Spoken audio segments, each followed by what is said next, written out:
Forest Park in Parsons was filled with a sea of orange this morning, with community members coming together wearing orange for the weekend. This is KOAM News at 6. I'm Anthony Saviello. The orange represents the color hunters wear to not be shot, and the Wear Orange Weekend is about raising awareness for gun violence in the United States. KOAM Samantha Walker has more.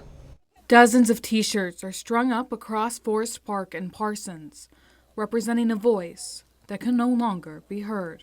It's a visual symbol because every day 120 people die from firearms and another 200 are injured. So we wanted to make a visual to imagine these are all people who die every day from firearms. The shirts are part of an event organized by the Parsons chapter of the Mothers Demand Action Group, an organization advocating for gun safety and common sense gun law. The group joined hundreds of chapters across the country in holding an event to raise awareness on gun violence in the United States, particularly the rates in which children are affected. We don't want your child to become a statistic.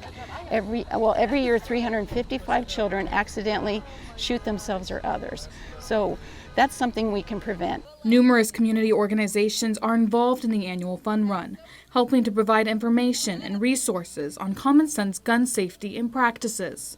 Local law enforcement agencies are also present, giving out free gun locks, hoping to limit access to firearms for children and others. When you have to pick up a gun and open up the lock, you have to actually think about what you're doing, and it gives you a moment to stop and think about those types of things. Many attendees and volunteers at the event have a personal connection to someone impacted by gun violence. For many parents at the fun run, the thought of children being at risk hits close to home.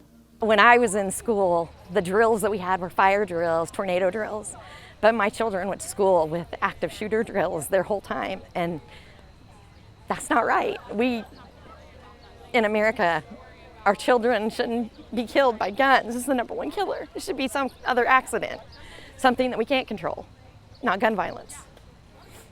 For organizers and volunteers, they say the event will be a success if even one person goes home to be a little bit safer. We're not trying to take anyone's guns away. I grew up, my dad was an avid hunter, my husband's a hunter. That stuff, that's not what we're about. But just keeping them locked up, keeping them safe. It's about protecting people and just helping people with resources to make good decisions about their guns. Reporting in Parsons, Samantha Walker, KOAM News. The event held a fundraising drive for Safe House Crisis Center, an organization that assists people experiencing domestic violence, sexual assault, or stalking. Organizers say individuals going through those types of crisis are more likely to be impacted by gun violence.